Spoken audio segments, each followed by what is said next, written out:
The guidance of a committee is separate from the guidance of an editor. Scholars shouldn't expect their chair and committee members to do the same thing as an editor, which is go through and do all these little bitty things.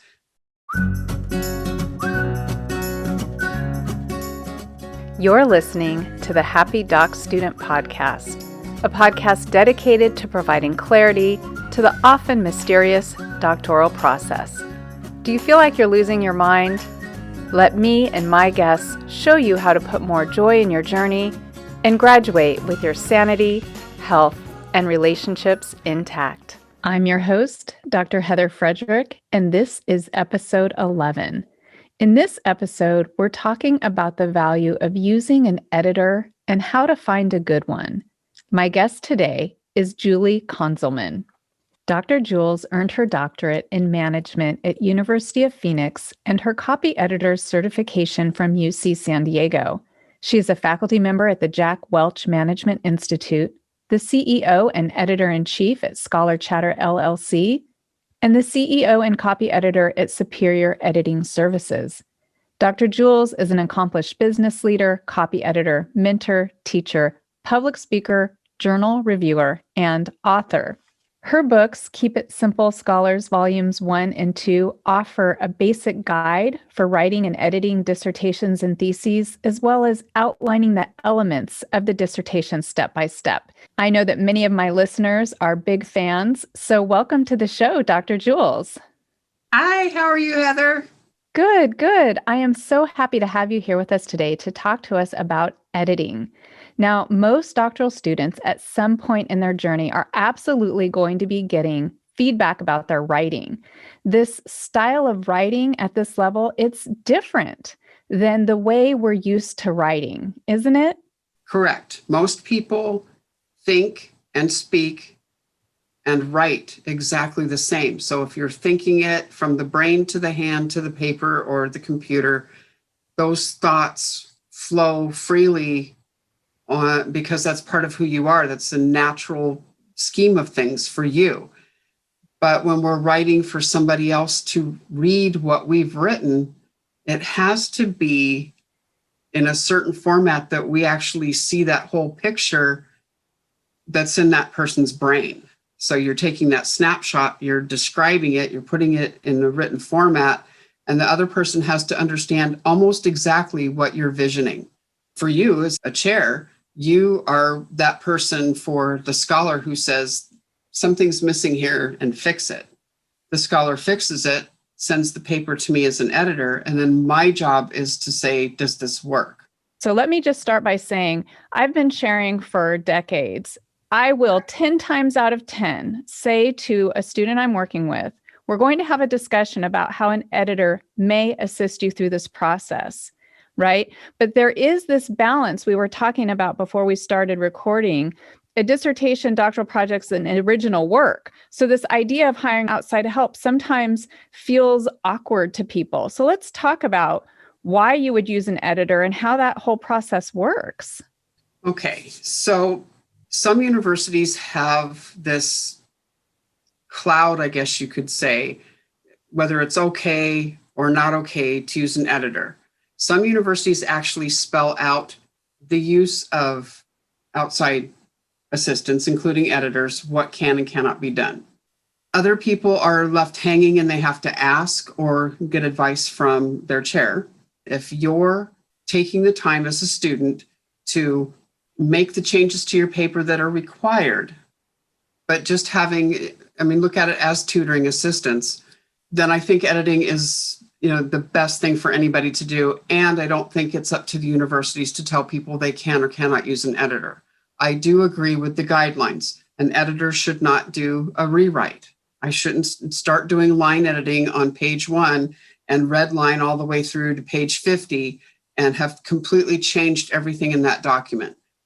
The reason for that is that makes the paper mine, because now I've changed all of the wording to what comes out of my brain and what I'm understanding, rather than from the writing perspective of the original author who's the student. With a degree-bearing paper, it is unethical for me as an editor to rewrite that document. What I do use is track changes in Word and comments, and students can go through and do whatever they need to do to their paper, again, with the guidance of their chair. The other pitfall, I would say, for editors working with students is, and I don't want you to take this in a bad way, is becoming an organized team with a chair. We still have to keep our realms separate. I'm not going to send you an email and say, hey, Dr. Heather, you shouldn't tell your student to do this. And I don't expect an email from you that says, you told my student to do this. Everything should come from the student. And I always tell them, if your chair demands you do something, then we do that, because that's the person who's signing the dissertation saying you're a doctor. I'm just helping with grammar, punctuation. Right, kind of crossing those T's and dotting those I's. So there really is this sense the student, the scholar, is owning this work. Correct. They have to sign a statement of originality. It's prudent for them to be the one that has, come up with the topic, wrote all the words. Yeah, we're revising some of the words. We might be moving things around, shifting things, logically in a paper, but it shouldn't come down to me changing every word in a sentence to make it all perfect. It still has to have that tone and flavor, if you will, of the person who wrote the paper. And I've told a few people, I don't want to take you out of this document. You have to stay in here. So there's a lot that goes on in this process. It's a lot to take in, but the overall point is, yes, you can use an editor. Yes, you should use an editor. Just make sure that it's all, on an ethical level. You don't have to tell your chair you're using an editor, but it doesn't hurt. Yeah. And Dr. Jules, as an editor that comes from integrity, you're not removing this academic voice. You're literally just fixing and correcting these things where the research is still owned by the scholar. In fact, usually I will say to students, listen, this is going to save you a lot of time. You're doing the heavy lifting with generating this research. Get help with the citations, the anthropomorphism, the tense. Exactly. It may be the difference between having to re-enroll in classes if your committee's trying to help you with that. My suggestion has always been the two main times to have a document edited is after the committee has reviewed the document, but before it goes to the university for any type of review and approval. The premise, of course, is for the committee to say, here's all your content. It looks great. I understand what you're doing. You're being ethical. Let's move it forward. The editor's job is to make sure the formatting is accurate, to make sure that the writing is accurate, so that when it gets to the reviewer, what they're looking at is the content, the ethics. That's all that they should be looking at. They should, once in a while they'll come back and say, you've got an extra period here, or there's an extra space, there's 3 pages with nothing on it. Easy fixes. And of course, I'm going to say this, nobody's perfect. When you're considering when to have a paper edited, am I hearing that would be at both the proposal and the final manuscript stage then? Correct. You want the IRB to have a formally edited and formatted paper. Again, you have to remember this is a group of people who come together either once or twice or however many times a month, and your paper isn't the only one. So you want them to be able to just go through very quickly and look for the things that, that do need to be fixed, or look at it and say, wow, this is an exceptional proposal. There's no changes. It goes right on through. Sending something that's a mess, nobody wants to look at it. If it's got a lot of grammar errors, those extra spaces, all that stuff really does detract from what you want these people to do for you. And this is no small thing, because as a reviewer myself, I know I can't help it. As a human, I'm seeing the APA errors, I'm seeing the tense, I'm seeing the anthropomorphism. And if I need to stop and comment on those, I'm getting distracted from the content and actually giving the feedback that I'm meant to give. And that's another one of those pitfalls that comes to the scholar from the reviewing process is I don't understand what you're trying to say here. So if we're talking about the problem statement and the first sentence is, gobbledygook, the person reviewing that document isn't going to actually see the statement that says this is the problem. That you get stuck on those errors. And I know it happens for me. I've had people come back to me and say, did you mean to say got instead of hot? I'm a bad proofreader of my own texts. So aren't we all? Exactly. So that's why the editing process is important. We get so close to what we write ourselves. We know what we're writing about. We're, the dog training, we've got it down that the dog's going to go up the hoop and through here and over there. And somebody else reading it would say, well, wouldn't they go through the hoop and up the ladder instead of through the ladder and up the hoop? The main thing about editing is looking through that lens of common sense, if anything. And there are so many people who get stuck at this stage. And I have said many times, I have no doubt you have a viable research topic here, but it's not being articulated. I know you know what it is you want to do, but it's not coming out here and I'm confused. And if they had just sent it to an editor beforehand, it could have saved so much time, but also heartache. Exactly. There's two things that a scholar loses from not getting an editor, and time is important. When that clock is ticking every second of the program, even while you sleep, time is going on. If you don't get to these milestones, you don't get done by February 1st, you're out of here. That creates that time animosity. That's where the desperation comes in. If you get desperate, you still have to be able to step back, take a breath, think things through, and take that, an hour to get a hold of a few people, get them on the phone and say, what do I get? How much time? And who's touching my paper? Those are very important. The other thing is money. Well, there's three, I guess: time, money, and the effort. All this extra work to keep revising and revising and revising. And, eventually chairs and committee members get tired of the repeat and repeat, if we will. Change this section. Okay, I changed it. Well, it's not what we wanted. A scholar might come back and say, my chair didn't articulate to me specifically what they wanted me to change. My next thought is ask them. I understand you want me to change something in my problem statement, but I don't clearly see your vision of what you want me to change. Can you give me an idea? Then that first sentence just doesn't read well. Okay, so now I need to focus on what's wrong. Scholars shouldn't expect their chair and committee members to do the same thing as an editor, which is go through and do all these little bitty things. The guidance of a committee is separate from the guidance of an editor. From my perspective, even though I might have the same level of expertise as a committee, which I do, my job is to make sure that it reads well, has good punctuation and grammar, no anthropomorphism, the right tenses. The whole goal here is for me to help the scholar with the writing part, and the degree part of it goes to the committee, if that makes sense. It does. And then it begs this question, well, how on earth do I find an editor?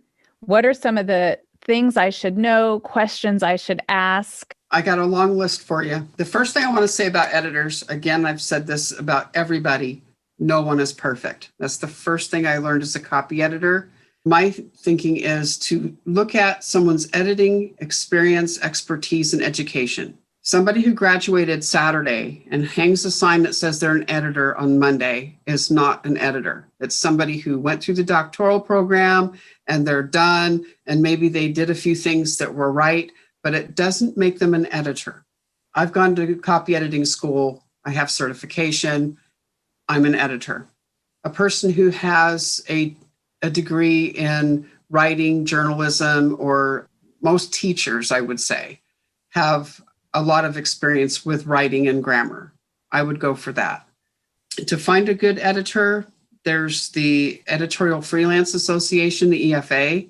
They have a list of editors. Not all of them are academic.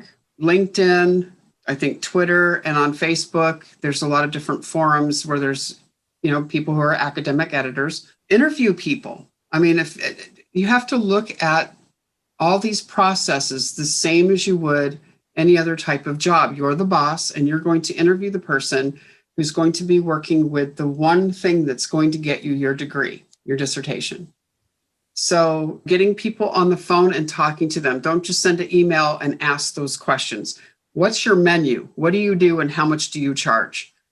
I agree, those are all important things. Those are great elements, but you want somebody who has some expertise. You want somebody who has a good reputation. You want someone who's going to say, I will give you the email or send you to somebody who will speak for me and tell you about their experience working with me. The other thing is, what do you get for that money? Do you get a one-time review of your document, and then the next time you send it back, they ask for more money and more money and more money? Oh, there's an error in my paper. I'm going to charge you more money. That's one of the things that I find is disheartening, if you will, for me, to see scholars, just be nickeled and dimed to death.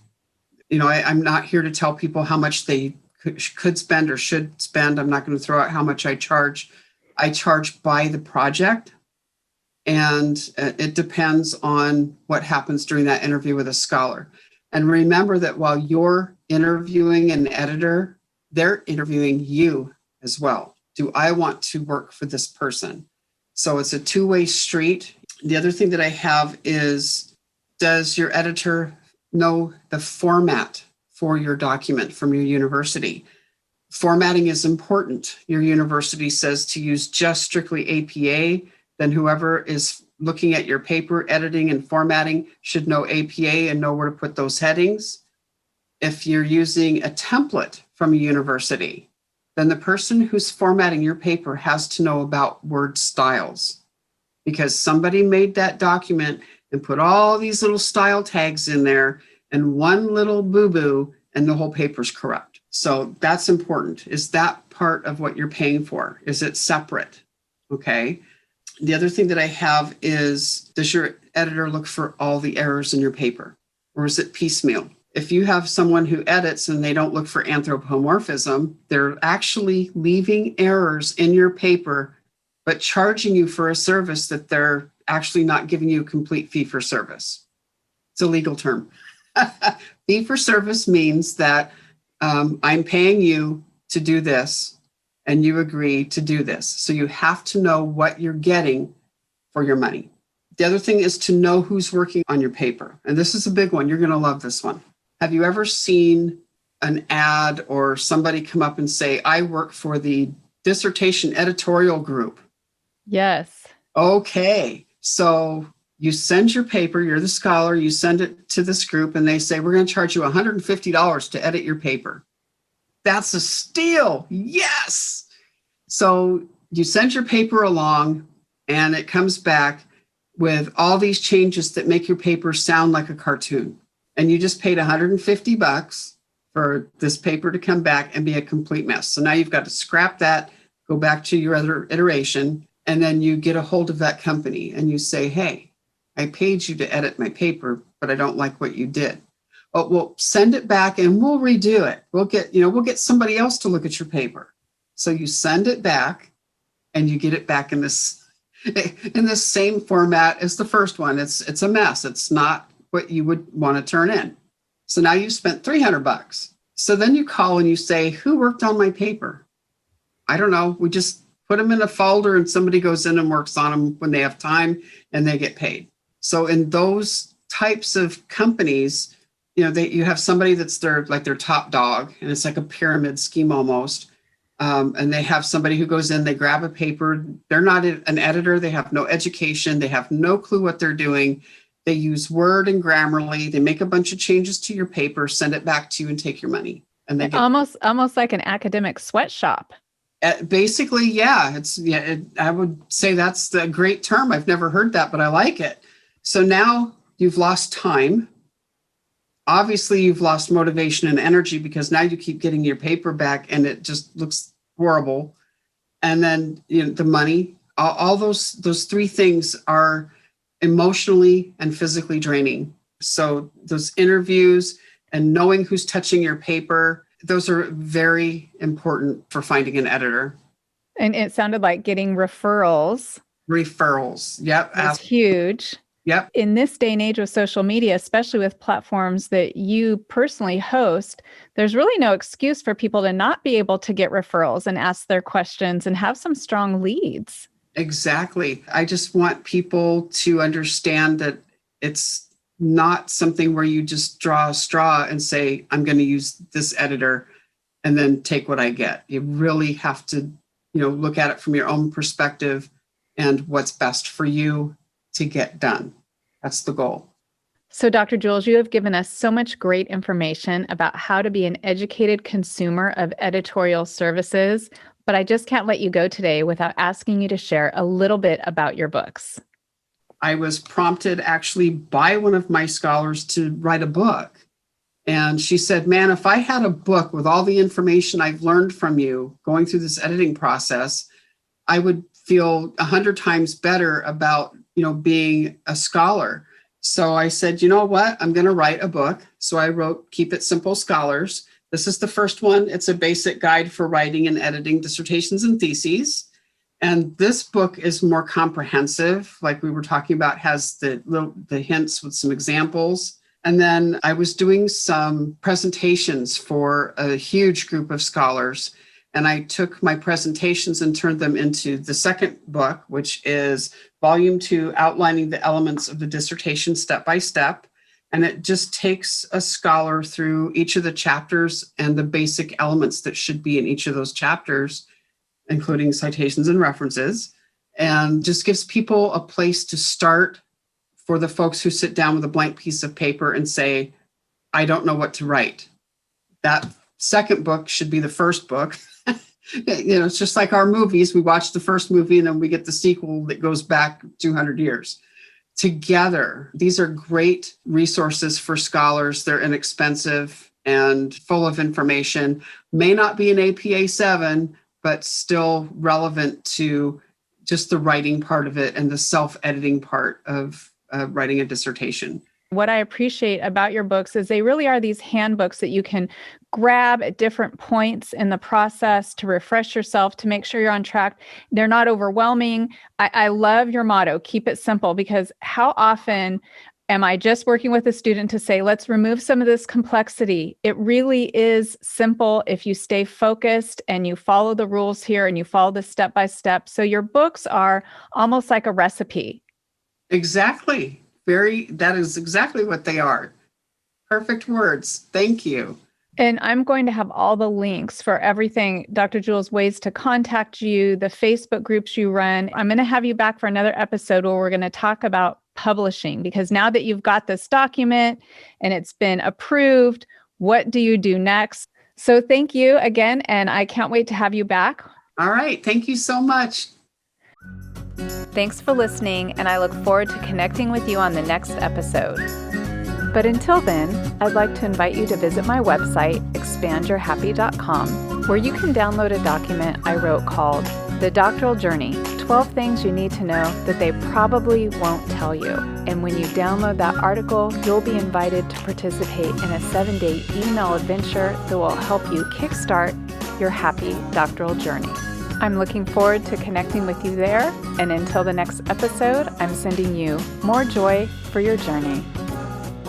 Oh, and hey, before I sign off, I do need to remind you, the information, opinions, and recommendations presented in this podcast are for general information only, and any reliance on the information provided in this podcast is done at your own risk.